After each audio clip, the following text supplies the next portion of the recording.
Sarah Martinez sat in the back corner of her chemistry class, hunched over her notebook as she scribbled down formulas. Her thick-rimmed glasses slipped down her nose, and she pushed them up with a finger stained from her morning art class.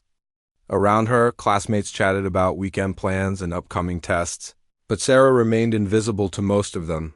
She preferred it that way. "Hey, Space Cadet," Jake Morrison called from 2 rows ahead. "Earth to Sarah, Mrs. Chun asked you a question." Sarah's cheeks flushed red as 20 pairs of eyes turned toward her. Mrs. Chun stood at the front of the classroom, marker in hand, waiting patiently. "I'm sorry. What was the question?" Sarah asked quietly. "I asked about the molecular structure of titanium carbide and its applications in materials science," Mrs. Chun repeated. Sarah adjusted her glasses and cleared her throat. "Titanium carbide has a face-centered cubic crystal structure. It's extremely hard and heat-resistant, making it useful for cutting tools and armor plating. The carbon atoms fit into the octahedral holes of the titanium lattice, creating strong covalent bonds that give it exceptional durability under extreme conditions." The classroom fell silent. Even Jake looked surprised by the detailed answer. "Excellent." "Sarah, that's exactly right," Mrs. Chun smiled before turning back to the board. As the bell rang, Sarah quickly packed her books and headed for the door. She didn't notice the way some of her classmates exchanged glances, or how Jake's friend whispered something about her knowing way too much about armor. The hallways of Jefferson High buzzed with typical teenage energy. Students clustered around lockers, discussing everything from dating drama to college applications. Sarah navigated through the crowds like a ghost, her worn sneakers silent against the polished floors. "There goes the robot," she heard someone mutter as she passed. Sarah had heard worse. At 17, she had learned to tune out the comments about her awkwardness, her old clothes, and her habit of eating lunch alone while reading technical manuals she borrowed from the public library. What her classmates didn't know was that those manuals weren't random choices. Each one served a specific purpose in her ongoing education, an education that had nothing to do with high school. During lunch, Sarah sat beneath the old oak tree behind the gymnasium, away from the cafeteria noise. She pulled out what looked like a regular tablet, but her fingers moved across its surface in patterns that would have seemed impossible to anyone watching. The device responded to touches that weren't quite touches, displaying information in languages that didn't exist on Earth. A soft chime indicated an incoming message. "Status report. Agent Martinez," appeared on the screen in text that shifted and moved like living liquid. Sarah glanced around to make sure she was alone, then began typing her response. To anyone observing, it would look like she was doing homework. "Integration proceeding as planned. Cover identity maintained. Local population remains unaware of Zephyrian advanced scouts detected in Sector 7. Recommend continued surveillance protocols." The response came quickly, acknowledged. "New intelligence suggests accelerated timeline. Prepare for potential early extraction." Sarah's fingers paused over the screen. Early extraction meant the mission was changing. It meant her carefully constructed life as an ordinary high school student might be coming to an end sooner than expected. She thought about her chemistry class, about Mrs. Chun's encouraging smiles, about the way her lab partner David always made sure to include her in group discussions even though she rarely spoke. There were small kindnesses here that she had learned to appreciate during her 2 years of deep cover, but duty came first. It always had. The afternoon passed in a blur of classes where Sarah continued her performance as an average, slightly awkward teenager. She answered questions when called upon, but never volunteered information that might make her stand out. She took careful notes on subjects she had mastered years ago, and nodded along when teachers explained concepts she could have taught herself. In her final class of the day, World History, Mr. Rodriguez was discussing ancient warfare tactics. Sarah found herself genuinely interested despite knowing far more about military strategy than the textbook covered. "Can anyone tell me why the phalanx formation was so effective?" Mr. Rodriguez asked. Several hands went up, but Sarah kept hers down. She had learned to be more careful about displaying knowledge that might seem unusual for a teenager from a small town. As Jake gave a basic answer about shields and spears, Sarah's tablet vibrated almost imperceptibly against her leg. Another message. She waited until Mr. Rodriguez turned to write on the board before checking it discreetly. Priority alert, hostile contact detected. Multiple bogies approaching Earth's outer perimeter. All field agents to standby status immediately. Sarah's heart rate increased, but her expression remained calm. Years of training had taught her to control her physical responses. To anyone watching, she looked like a bored student reading text messages. The final bell rang, and students began gathering their belongings. Sarah moved with deliberate casualness, packing her books while her mind raced through contingency plans and equipment locations. "Hey." "Sarah," a voice called behind her. She turned to find David Chun, her lab partner and one of the few students who regularly spoke to her. His backpack was slung over one shoulder, and he was holding a piece of paper. "You left this in chemistry," he said, offering her the paper. "Looks like notes for your science project." Sarah glanced at the paper and felt her blood freeze. It wasn't notes for a science project. It was a partial schematic for a plasma rifle power coupling, written in her own handwriting. She must have been absent-minded during the priority alert and mixed up her papers. "Thanks," she managed, taking the paper with steady hands. "Just some ideas I was working on." David nodded, but she caught the way his eyes lingered on the complex diagrams. He was smart, probably the smartest student in their class. Smart enough to recognize that what he was looking at wasn't a typical high school science project. "See you tomorrow," he said. But there was a question in his voice as David walked away. Sarah realized that her carefully maintained cover might be developing cracks, and with hostile contacts approaching Earth, she might not have time to repair them. She pulled out her phone and sent a text that would look normal to anyone intercepting it. "Mom? Might be late for dinner tonight. Study group running long." The response came back in code. "Understood. Kitchen will be ready when you get home." Kitchen meant the hidden command center beneath her foster family's house. Ready meant her handler was activating emergency protocols. Sarah Martinez, the awkward high school student, began walking toward the parking lot. But with each step, something subtle changed in her posture. In the way she moved through space. By the time she reached her bike, she was no longer the girl who sat quietly in the back of chemistry class. The basement of the Martinez house looked like any other suburban family storage area from the outside. Cardboard boxes labeled Christmas decorations and photo albums lined metal shelving units. An old exercise bike gathered dust in one corner, and a water heater hummed quietly against the far wall. But when Sarah placed her palm on what appeared to be an electrical outlet, everything changed. The wall split apart silently, revealing a corridor lined with panels that pulsed with soft blue light. Sarah stepped through, and the fake wall sealed itself behind her. The corridor led to an elevator that descended much deeper than any basement should go, 3 floors down. The doors opened to reveal a command center that belonged in a science fiction movie. Holographic displays showed star charts and tactical information. Banks of computers monitored communications from across the galaxy. And at the center of it all stood Commander Elena Rodriguez.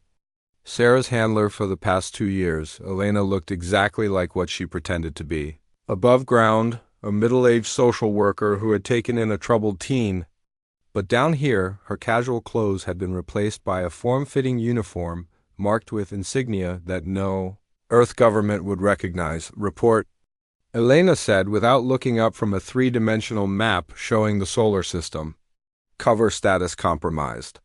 "Possibly," Sarah replied, her teenage awkwardness completely gone. David Chun saw technical schematics. He's intelligent enough to know they weren't normal homework. "David Chun," Elena mused, touching the display. Information about Sarah's lab partner appeared in the air between them. Straight-A student, parents immigrated from Taiwan, plans to study engineering at MIT. How much did he see? "Enough to ask questions," Sarah admitted. "He returned the paper, but I could tell he was curious."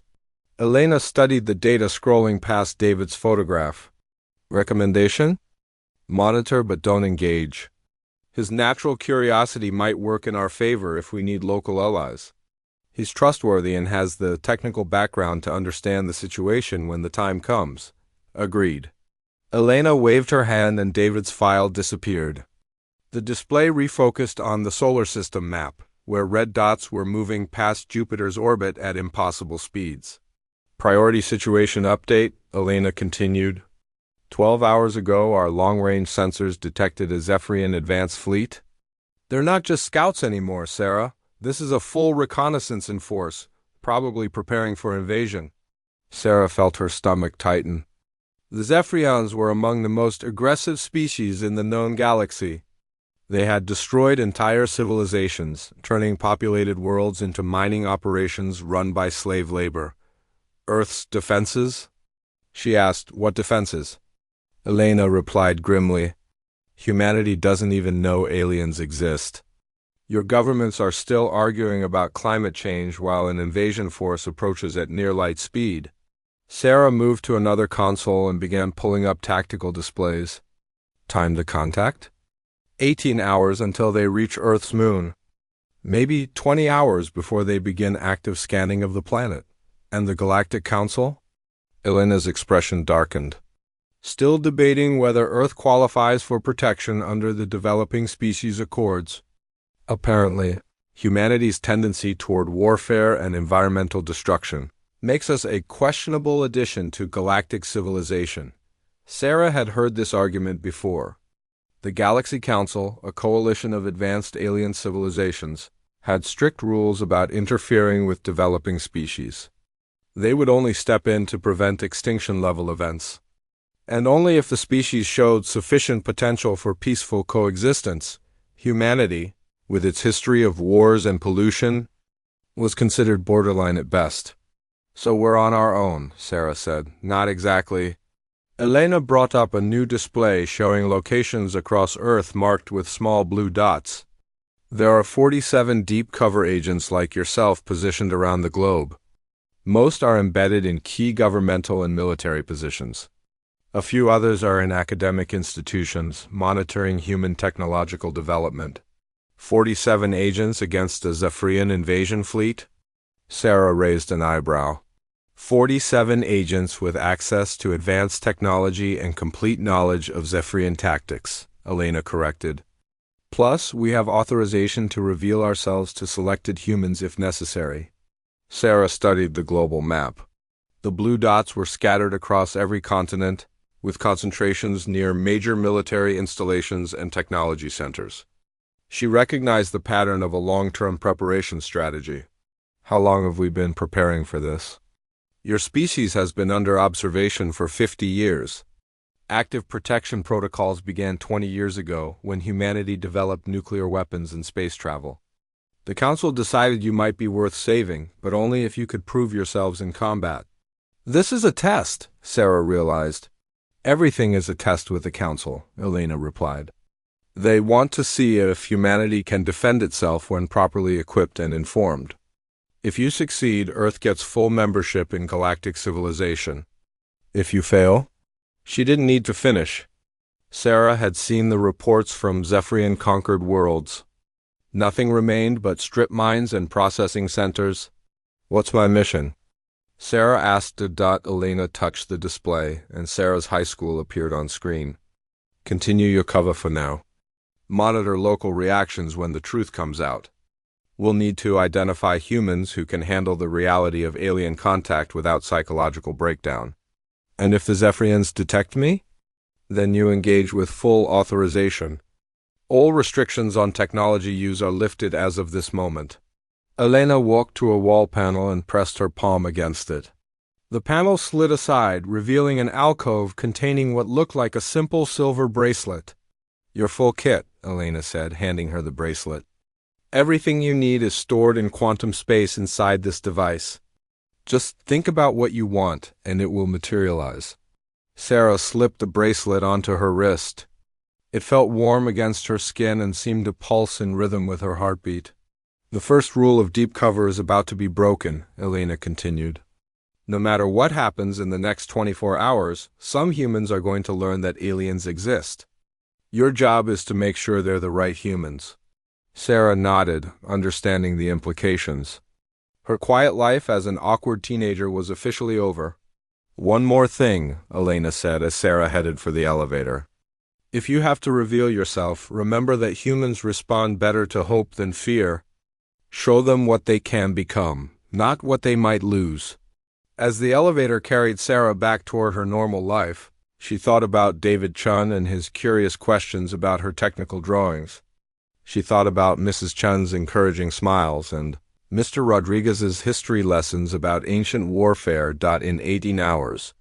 These people might be fighting for their lives against an alien invasion force, and their only hope for survival rested with 47 agents, who had been pretending to be something they weren't for. Years. Sarah emerged from the basement into the quiet suburban kitchen, where Elena Martinez, social worker, was making dinner for her foster daughter. The smell of cooking rice and vegetables filled the air, and evening light streamed through the windows. Everything looked normal. Everything was about to change. Sarah climbed the stairs to her room, where homework waited on her desk and posters of bands she pretended to like covered the walls. Tomorrow, she would go to school and sit in chemistry class and try to act like a normal teenager, but tonight, she would prepare for war. The next morning started like any other at Jefferson High. Students hurried through hallways clutching coffee cups and cramming for first period tests. Sarah sat in her usual spot in chemistry class, but this time she found herself studying her classmates differently. Who among them would handle the truth about alien life? Who would panic? Who would step up when everything they thought they knew about the universe suddenly changed? "Sarah, you seem distracted today," Mrs. Chun observed as she handed back their latest lab reports. "Just tired," Sarah replied, accepting her paper. The grade was a B+, carefully calculated to maintain her average student persona, but as the morning wore on, Sarah began noticing things that seemed off. During second period English, she caught sight of a military transport plane flying unusually low over the town. Between classes, she overheard two teachers discussing mysterious radio interference that had started overnight. Most telling was the way her enhanced bracelet had begun vibrating in specific patterns. The device was picking up electromagnetic signatures that didn't belong to any human technology. The Zephyrians were arriving ahead of schedule. During lunch, Sarah retreated to her usual spot behind the gymnasium. But instead of reading alone, she found David Chun sitting under the oak tree, apparently waiting for her. "Mind if I join you?" he asked, though he was already settling down with his lunch. "Sure," Sarah replied carefully. She noticed he had brought a thick engineering textbook along with his sandwich. "I've been thinking about that paper you dropped yesterday," David said after a few minutes of companionable silence. "Oh, the diagrams were really sophisticated. Way beyond anything we're covering in class." He opened his textbook to a page about electrical engineering. "I spent half the night trying to figure out what the power coupling system was supposed to connect to." Sarah felt her enhanced senses pick up the approach of several aircraft from the north. Military helicopters flying in formation toward the town. Whatever was happening, it was accelerating fast. "David," she said carefully, "what would you do if I told you that everything you think you know about the world is about to change?" He looked at her with surprise. "That's a weird question. Humor me." David considered this seriously, which was one of the things Sarah had come to appreciate about him. He never dismissed questions just because they seemed strange. "I guess I'd want to understand what was changing and why," he said finally. "I'd want to know if there was anything I could do to help or protect the people I care about." Before Sarah could respond, the air above the school suddenly filled with noise. But it wasn't the sound of helicopters. It was the scream of atmospheric entry. Students across the campus stopped what they were doing and looked up. In the clear blue sky, objects were becoming visible as they descended through Earth's atmosphere. They glowed with the heat of their passage, but they were too large and moving too controlled to be meteors. "What are those?" David whispered. Sarah watched the Zephyrian scout ships adjusting their descent vectors toward major population centers. Her bracelet was vibrating constantly now, indicating multiple threat signatures across the region. "David," she said quietly, I need you to listen very carefully to what I'm about to tell you." But before she could explain anything, emergency sirens began wailing across the town. The school's public address system crackled to life with the voice of Principal Morrison. "Attention students and faculty, this is not a drill. Please proceed immediately to designated emergency shelters in the basement of the main building. Do not stop at your lockers. Move quickly and calmly." Around the campus, Sarah could see students and teachers beginning to move toward the school building. Most looked confused but compliant. A few seemed frightened by the growing sound of approaching aircraft. "Sarah, what's going on?" David asked, but she was already standing up. The bracelet on her wrist had grown warm, and she could feel systems activating throughout the device. Her deep cover mission was officially over. "David, I'm sorry I can't explain everything right now, but I need you to trust me." "Can you do that?" He looked into her eyes and must have seen something that convinced him, because he nodded. "Good. First, those objects in the sky are not human technology. Second, I'm not exactly who you think I am. And third, what happens in the next few minutes is going to determine whether your species survives the day." David's mouth opened, but no words came out. Sarah touched her bracelet and thought about her full tactical kit. In a shimmer of light that seemed to bend reality around itself, her school clothes disappeared. In their place, she now wore form-fitting armor that seemed to be made of liquid metal. The surface moved and shifted, constantly adjusting to optimize protection and mobility. "Holy," David started to say. "Fourth," Sarah continued, checking weapon systems that were materializing at her belt and across her back. "My real name is Agent Sarah Martinez of the Terran Protection Initiative. I've been assigned to this planet for 2 years, preparing for exactly this situation." The first Zephyrian scout ship became visible as it dropped below cloud level. It was a sleek, predatory-looking craft about the size of a city bus. As Sarah watched, weapon ports opened along its hull. "And fifth," she said, as energy began building around her hands, "you're about to see what humans are really capable of when we're properly motivated." The scout ship fired its first shot at the school building. The beam of superheated plasma would have vaporized half the structure and everyone inside. Sarah moved. Even with her enhanced reflexes, she barely reached the correct position in time. Energy erupted from her hands in a focused barrier that caught the plasma beam and dispersed it harmlessly into the atmosphere. David, still sitting under the tree, stared in shock as his quiet lab partner deflected an alien weapons attack with her bare hands. "Stay here," Sarah told him. "And David, when this is over, we're going to need people like you to help rebuild the world. So don't do anything heroic." She launched herself into the air using gravitational manipulation technology that the bracelet generated around her body. Behind her, David watched as she accelerated toward the alien ship like a missile with a mission. The Zephyrian scout ship immediately changed course, apparently surprised to encounter resistance. Its weapons swiveled to track Sarah's approach, but she was moving too fast and too unpredictably. When she reached the ship, Sarah didn't try to destroy it. Instead, she landed on its hull and began interfacing with its computer systems through quantum hacking protocols built into her armor. Within seconds, she had complete access to the ship's communication array. What the Zephyrians heard next would echo through their command structure all the way back to the invasion fleet. "Attention, Zephyrian forces. This is Agent Martinez of the Terran Protection Initiative. Earth is under the protection of the Galactic Council and the Human Defense Network. You are ordered to withdraw from this system immediately." The response came quickly in heavily accented Galactic Standard. "Impossible. Intelligence reports indicate primitive species with no advanced technology." Sarah smiled grimly. Intelligence reports were incomplete. She activated the ship's emergency beacon, but modified it to broadcast a very different message than its designers intended. Instead of calling for help, it now transmitted detailed tactical data about Zephyrian fleet positions, weapon capabilities, and battle plans. Every human military installation on Earth was about to receive a complete intelligence package about the invasion force, but more importantly, the 46 other deep cover agents scattered around the globe would now have real-time coordination data. Sarah leaped from the scout ship just as her sabotage protocols activated. The ship's systems began shutting down in sequence, forcing it to make an emergency landing in the empty field behind the school dot as she descended back toward the campus. Sarah could see David still sitting under the oak tree, watching her with an expression of complete amazement. She landed gracefully beside him and powered down her armor, returning to the simple school clothes she'd been wearing before. "Questions?"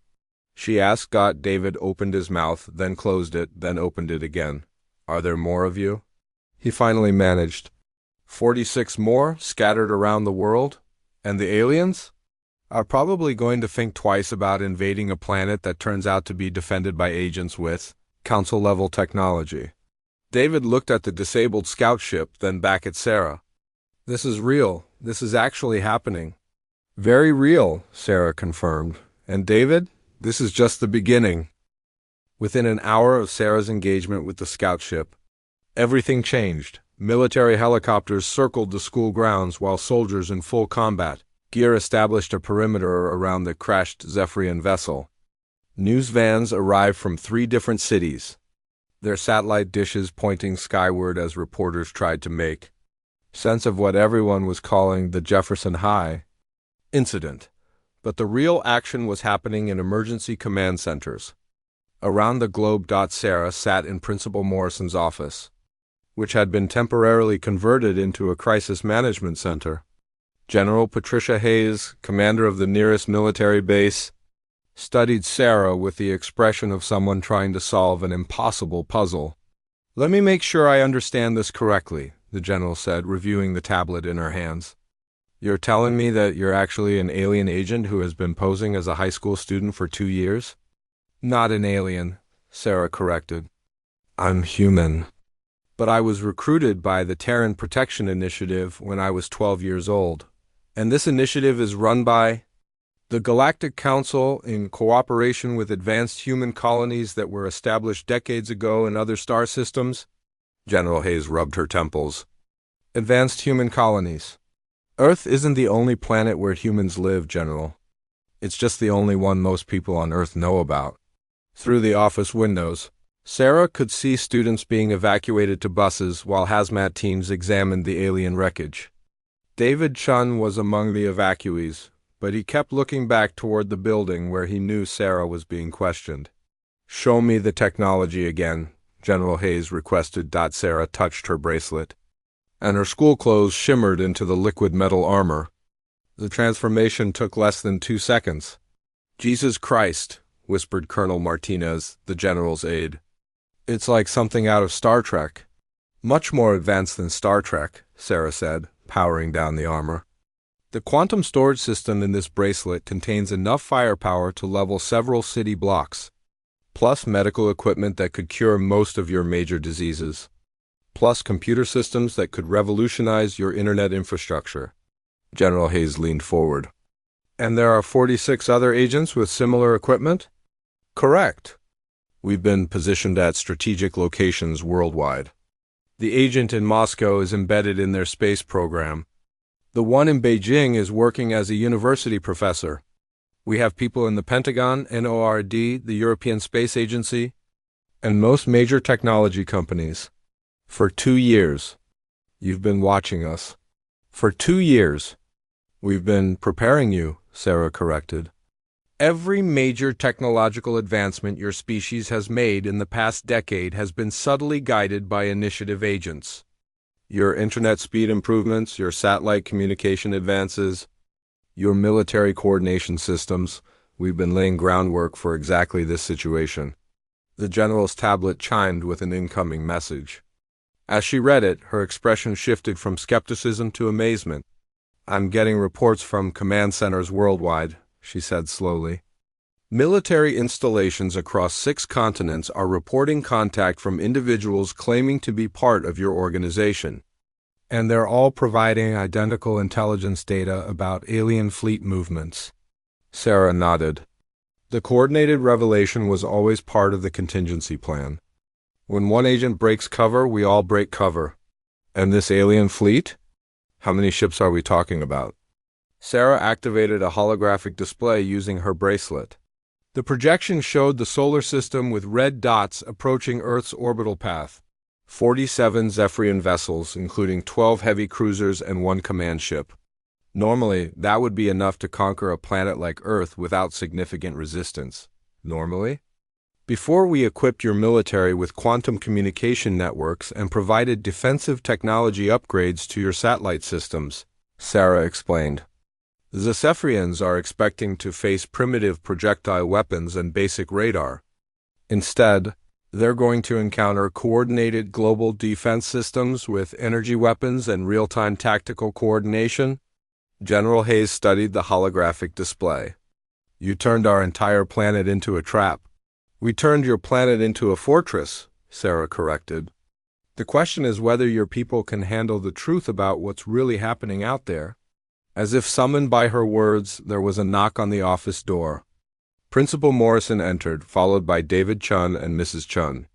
I'm sorry to interrupt, General, Principal Morrison said. But this young man has been insisting that he has important information about the situation. David stepped forward, clutching a tablet of his own. I've been analyzing the footage of what happened outside. Sarah, I think I figured out how your energy projection system works. Sarah blinked in surprise. You what? David activated his tablet, showing a slow-motion video someone had taken of Sarah deflecting the alien weapon. Look at the way the energy field forms. It's not just a barrier. You're actually creating a localized space-time distortion that redirects the incoming energy along a different dimensional vector. General Hayes looked between Sarah and David. Is he correct? Mostly, yes, Sarah admitted. David, how did you ... I spent the night reading every physics paper I could find about dimensional manipulation theory, David said excitedly. And I cross-referenced it with some engineering principles I found online. Sarah, I think I can help. Mrs. Chun, who had been listening quietly, stepped forward. General, I've been teaching these students for 3 years.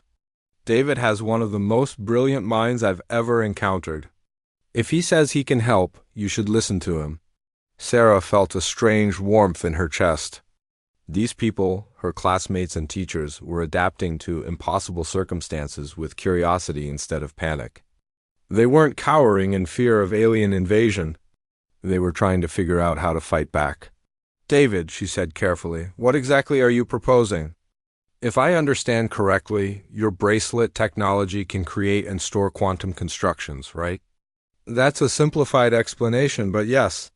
Then we can scale it up, David said, his excitement building. If we can manufacture even basic versions of your energy projection systems, we could equip human forces with weapons capable of engaging alien ships directly. General Hayes looked skeptical.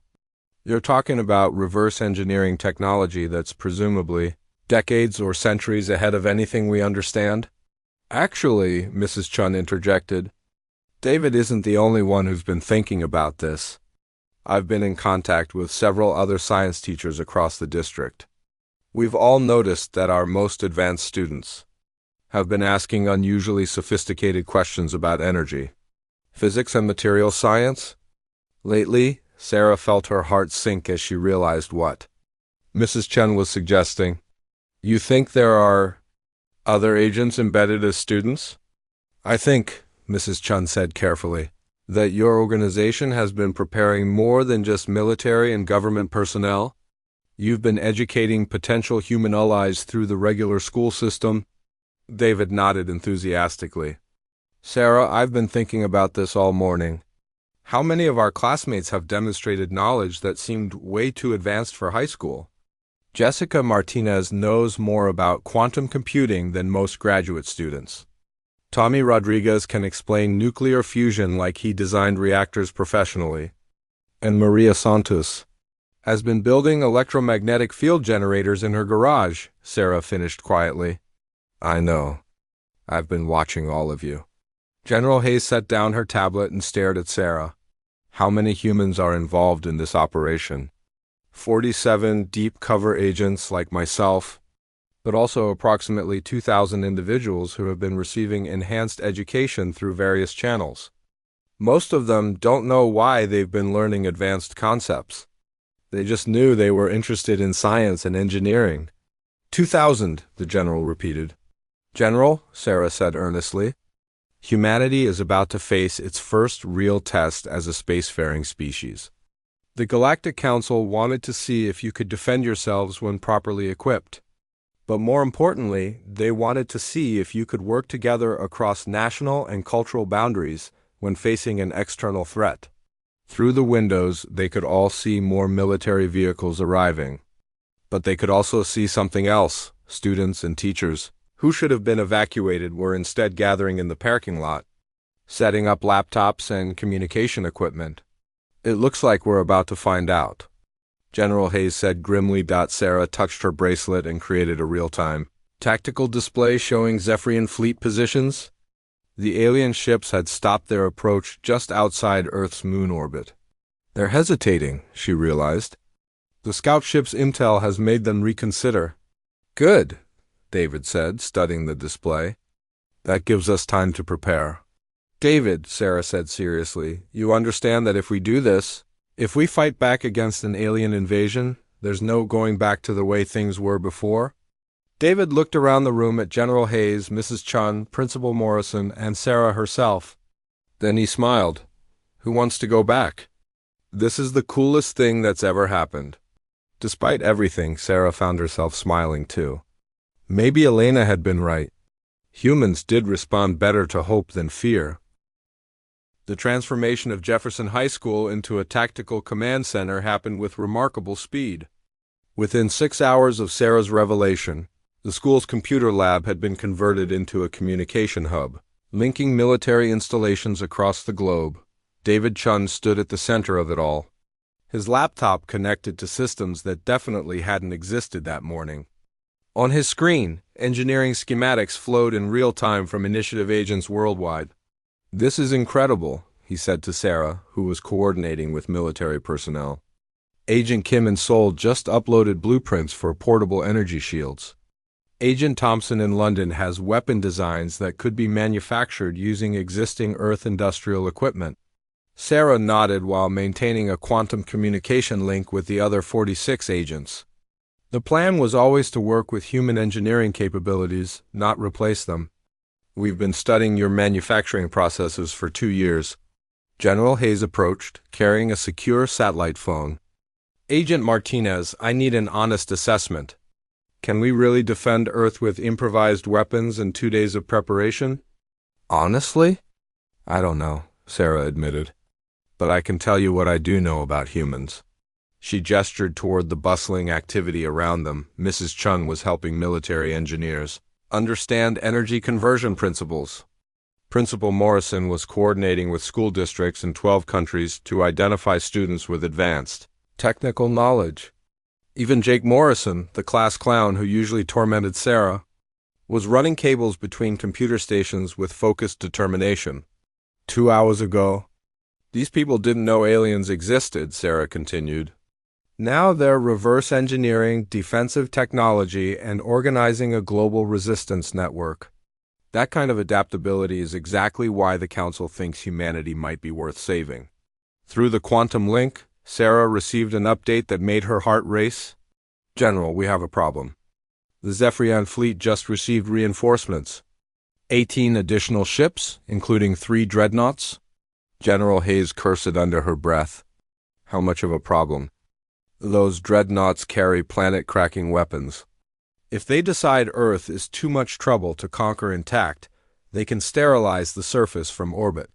The activity in the room paused as people processed this information. David looked up from his laptop. Sarah, how long would it take to evacuate Earth's population? With current human transportation? About 50 years. So evacuation isn't an option, he said matter-of-factly. We fight or we die. Mrs. Chung cleared her throat. David, show them what you've been working on. David's face brightened despite the grim situation. He connected his laptop to the room's main display screen. I've been analyzing the energy signatures from Sarah's equipment and cross-referencing them with Earth's existing power grid infrastructure. A 3-dimensional model of Earth appeared on the screen, with lines of light connecting major cities. What if we don't try to build individual weapons? David continued. What if we turn the entire planet into a weapon?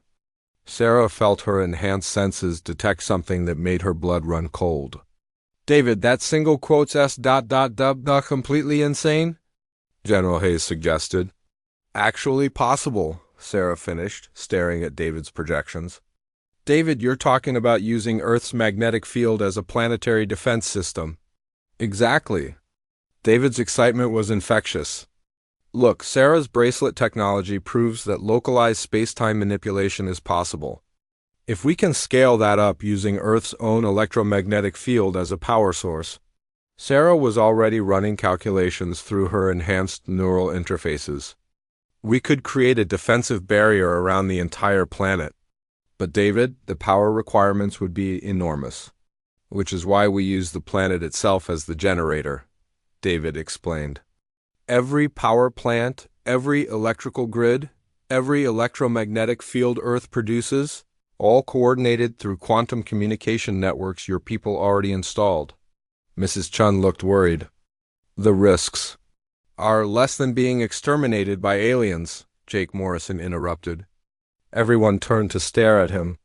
He shrugged. What? I've been listening.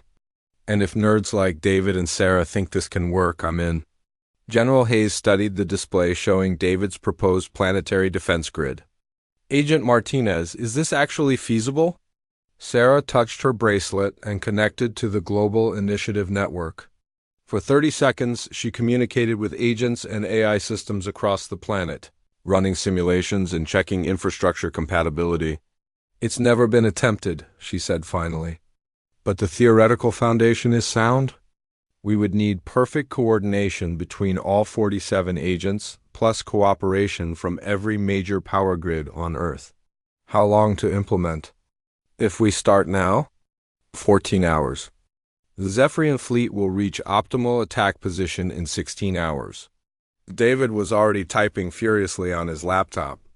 I'm sending the technical specifications to every engineering school in the world. Sarah, can your quantum communication network handle that much data traffic? We're about to find out. What happened next would later be called the most remarkable display of international cooperation in human history. Within 1 hour, universities across 6 continents were manufacturing components based on blueprints transmitted from alien technology. Engineers in Mumbai worked alongside physicists in Stockholm, sharing calculations through quantum networks that had been secretly installed over the previous 2 years. The American military coordinated with Russian space programs. Chinese manufacturing facilities retooled to produce energy-focusing crystals designed by initiative agents in São Paulo. African solar farms synchronized their output with European nuclear plants, all feeding power into a planetary defense grid that existed only in theoretical mathematics. And at the center of it all, in a high school computer lab in a small American town, a 17-year-old boy named David Chun directed a global engineering project that would either save humanity or trigger the largest power failure in Earth's history. Sarah, he said during a brief break in the coordination chaos, can I ask you something personal? Sure. When this is over, when the aliens are gone or defeated or whatever happens, what will you do? Sarah paused in her quantum calculations. She had been so focused on the mission that she hadn't thought about what came after. I don't know, she admitted. I've been Sarah Martinez, awkward high school student, for so long that I'm not sure who I am without that cover identity. David smiled. You know what I think?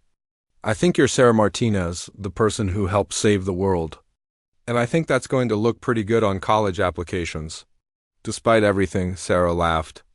David, if we survive this, I have a feeling college is going to be very different for both of us. Good, he said, turning back to his calculations. I was getting bored with regular physics anyway. Outside the school windows, they could see people across the town installing equipment that had arrived on military transports. Similar scenes were playing out in cities around the globe as humanity prepared for its first interstellar war. Sarah received a priority update through her quantum link. The message came from Elena Rodriguez, but she was no longer in the basement command center. She was aboard a ship that officially didn't exist, in orbit around Earth's moon. Agent Martinez, this is Commander Rodriguez. Galactic Council observers are in position. Humanity's test begins in 12 hours. Sarah closed her eyes and sent back a single response. Understood. We're ready. She wasn't entirely sure that was true. But as she looked around the room at humans who were accomplishing impossible things because they refused to accept defeat, she realized that being ready might not be the point. The point might be showing the galaxy what humans could do when they decided to fight back. And that, Sarah thought with grim satisfaction, was something the Zephyrians were about to discover the hard way. The moment of truth came at 3:17 a.m. local time, when the Zephyrian fleet finally moved out of its holding position near the moon. Sarah stood in the parking lot of Jefferson High, surrounded by equipment that hummed with barely contained energy. Around the globe, 46 other agents stood at similar nodes, each one a critical point in David's planetary defense. Network, the teenager himself, sat at a laptop connected to systems that now controlled more electrical power than had ever been coordinated in human history. Every major power grid on Earth was linked through quantum communication networks, ready to channel energy into a defense system that existed purely in theory. Fleet movement confirmed, Sarah announced, receiving updates through her neural link. Lead ships are beginning their descent toward Earth's atmosphere. General Hayes stood beside a communications array that connected the school to military command centers worldwide. All stations report ready status, she confirmed. Agent Martinez, it's your show. Sarah touched her bracelet and felt the full weight of the planetary defense grid connection. Through quantum links, she could sense the other initiative agents taking position around the globe. In Moscow, Agent Volkov stood atop a telecommunications tower. In Tokyo, Agent Tanaka waited on the observation deck of a skyscraper. In London, Agent Thompson had positioned herself in the center of an ancient stone circle that had been secretly equipped with focusing crystals. David, Sarah called. Initiate the power-up sequence. Beginning phase 1, David replied, his fingers dancing across the keyboard. All global power grids are now synchronized. Sarah, I'm reading massive electromagnetic fluctuations. Are you sure this is going to work? Honestly? No, Sarah admitted. But it's too late to try something else. The first sign that their plan was working came when every electronic device within a mile of the school began displaying the same message. Planetary Defense Grid active standby. The message appeared on phones, tablets, televisions, car radios, and digital billboards. Similar displays were lighting up in cities across the world as the defense grid came online. Phase 2, David announced. Sarah, I need you to establish the primary focusing matrix. Sarah closed her eyes and reached out through the quantum network. She could feel the other agents doing the same thing, their combined consciousness forming a web of intelligence that spanned the planet. Through that network, she began channeling energy from every power source Earth could provide. The effect was visible from space. Aurora-like phenomena began dancing across Earth's atmosphere. But instead of the usual green and blue, these lights pulsed with colors that human eyes had never seen before. The planet's magnetic field was being reshaped into something that had never existed in nature. Holy shit, someone whispered behind her. Sarah turned to see Jake Morrison staring at a tablet that was displaying satellite feeds from around the world. Look at this. The screen showed Earth from orbit, surrounded by a shimmering barrier of energy that looked like a soap bubble made of starlight. David, Sarah called, what's our power consumption rate? We're drawing approximately 40% of Earth's total electrical generating capacity, he replied without looking up from his laptop. The good news is that the system is stable. The bad news is that if this goes on for more than 6 hours, we're going to start causing brownouts in major cities. Understood. Let's hope this doesn't take 6 hours. The Zephyrian response came exactly 17 minutes later. The lead ship of the invasion fleet fired its primary weapon, directly at the energy barrier surrounding Earth. The plasma beam was powerful enough to crack the surface of a moon. and it struck the planetary defense grid with the force of a small nuclear weapon. The barrier held. More importantly, the barrier reflected the attack back toward the Zephyrian ship. The redirected energy struck the alien vessel's shields and overloaded them completely. Through her quantum link with orbital observers, Sarah watched the first alien ship begin emergency retreat procedures. "It worked," she breathed. "David, it actually worked." "Don't celebrate yet," David replied grimly. "Look at the power drain readings." Sarah checked the data and felt her heart sink. That single deflected attack had consumed nearly 30% of their total energy reserves. If the Zephyrians kept up a sustained bombardment, the defense grid would collapse within minutes. "All ships, open fire," came the transmission from the Zephyrian command vessel. The message was intercepted by Earth Satellite Network and automatically translated for human listeners. 65. Alien warships began firing simultaneously at the energy barrier protecting Earth. The effect was catastrophic for both sides. The planetary defense grid absorbed and redirected every single attack, turning the Zephyrian fleet's own weapons against them. Explosion after explosion lit up the space around Earth, as alien ships found themselves bombarded by their own reflected firepower. But on Earth, the massive energy drain immediately began causing problems. Power grids across 3 continents experienced cascading failures. Cities from Beijing to Buenos Aires plunged into darkness as electrical systems overloaded and shut down. "David, we're losing power sources faster than we can compensate," Sarah called over the growing electrical noise around them. I know. David's laptop screen was showing red alerts from dozens of locations worldwide. "Sarah, I think we need to change tactics." "What do you mean?" "Instead of just deflecting their attacks, what if we go on the offensive?"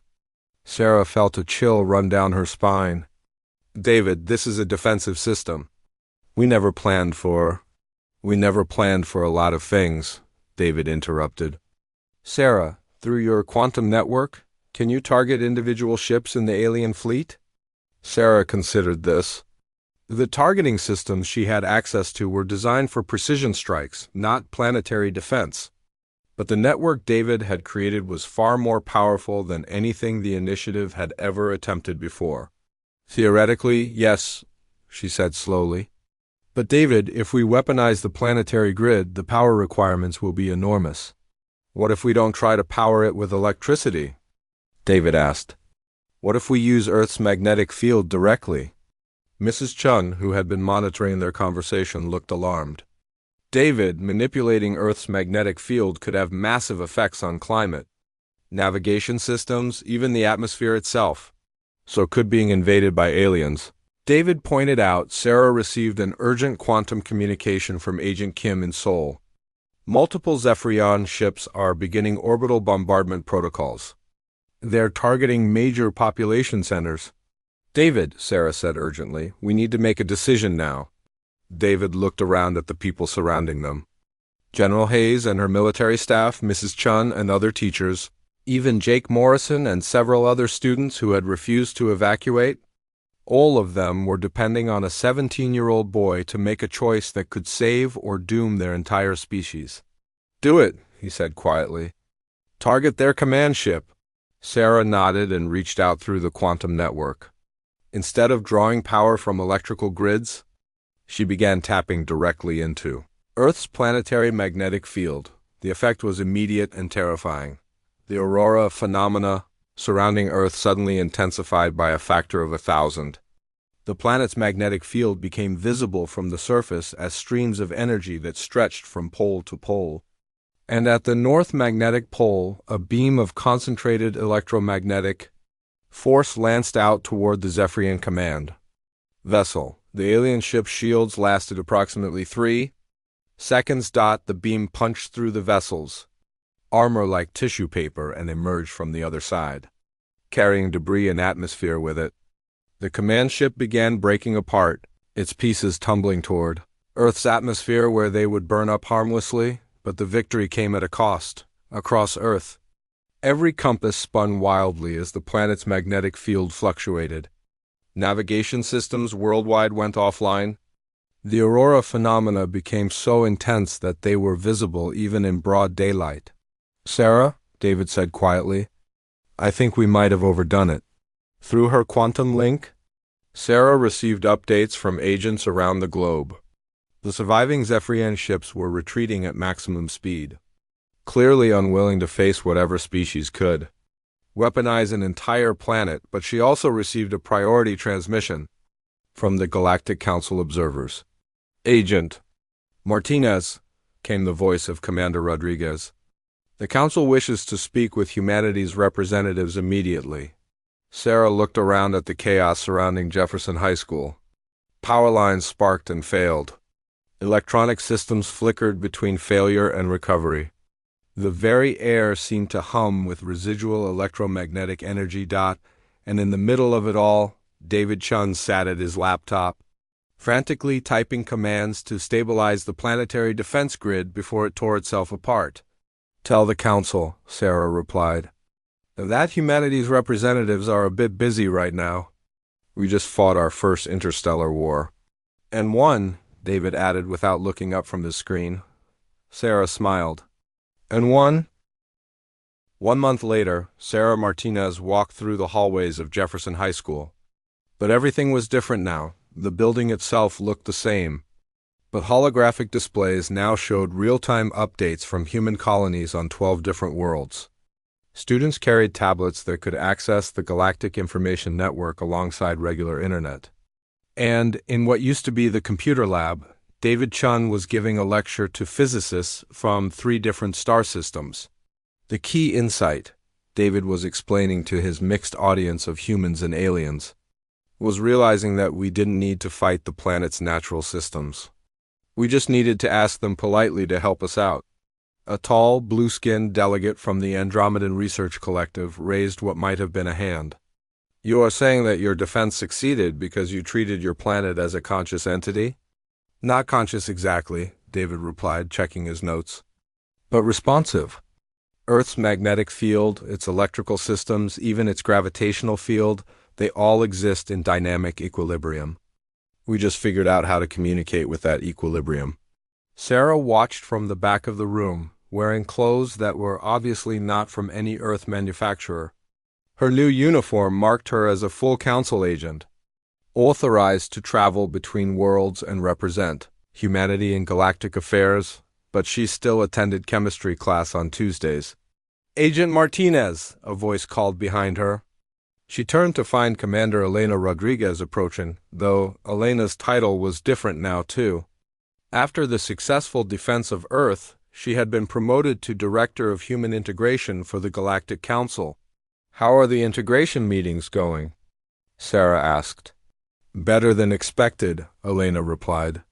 "The Council voted unanimously to grant humanity full membership status. Apparently using an entire planet as a weapon made quite an impression, and the Zephyrians withdrew from this entire sector of the galaxy. It seems that word has spread about what happened here.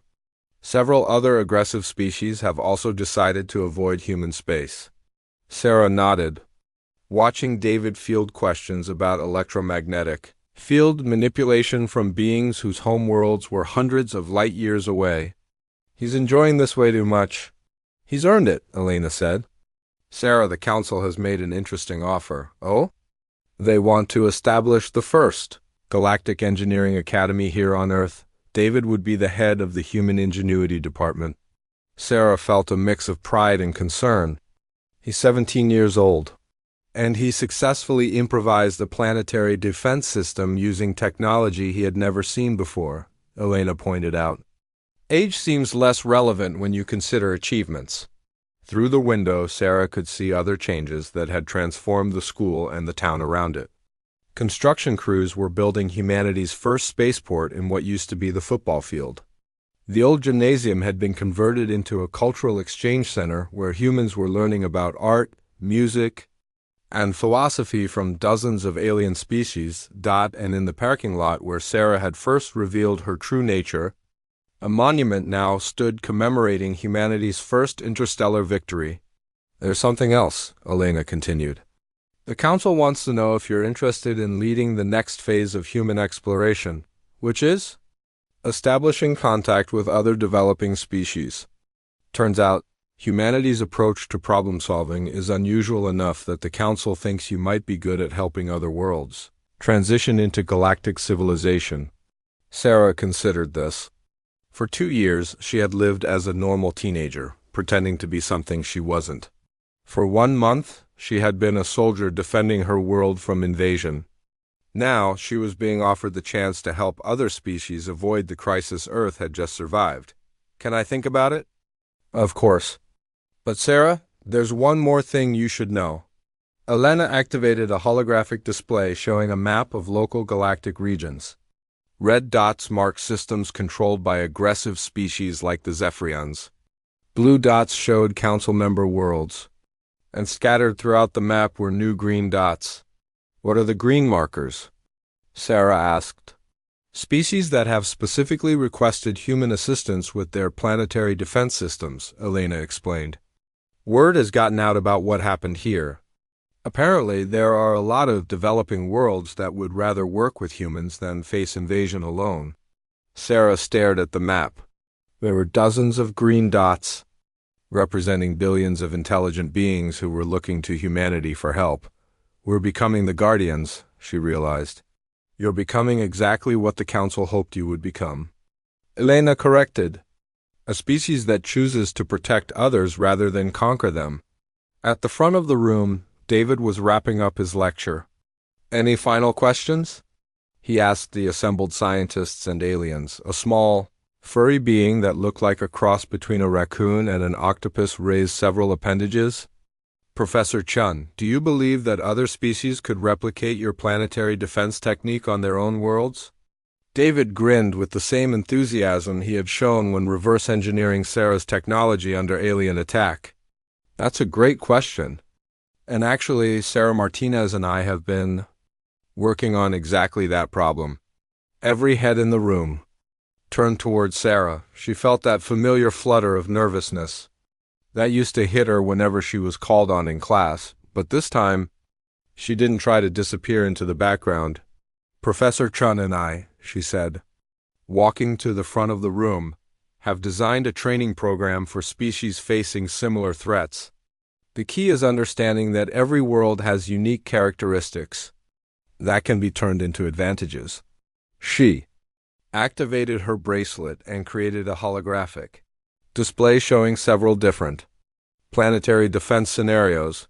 For example, ocean worlds can use their water cycles as massive energy distribution networks.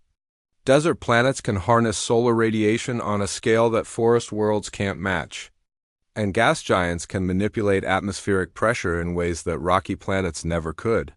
The Andromedan delegate leaned forward with interest. You are saying that defensive capability is not dependent on advanced technology, but on understanding one's environment? Exactly, Sarah replied. Every world is already a weapon. Most species just don't know how to ask it for help. After the lecture ended and the various aliens filed out, several stopping to request copies of David's notes, Sarah and David found themselves alone in the converted computer lab. So, David said, powering down the holographic projectors, Director Rodriguez offered you the exploration program, didn't she? How did you know? Because they offered me the Engineering Academy position, David replied. And because we both know that what happened here was just the beginning. Sarah looked around the room where she had spent so many quiet lunch periods, hiding from social interaction and pretending to be normal. David, what if I told you that I'm scared? Of what? Of being responsible for other worlds. Other species? What if we make mistakes? What if our advice gets someone killed?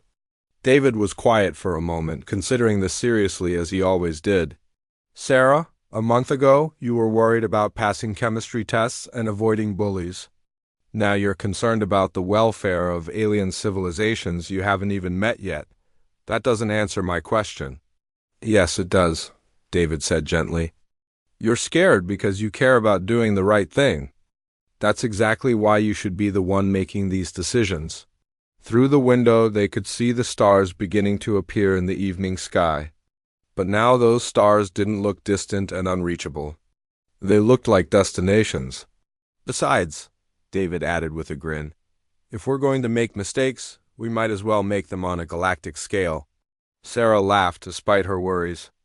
David, what happened to the quiet kid who just wanted to understand how things work? He learned that sometimes the best way to understand how things work is to try building something completely impossible. David replied.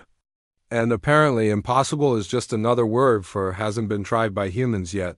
6 months later, Sarah Martinez stood on the observation deck of humanity's first interstellar research vessel, watching a planet called Kepler 442b prepare its own version of a planetary defense grid. The species there looked like walking crystals, and their approach to electromagnetic manipulation was completely different from anything humans had attempted.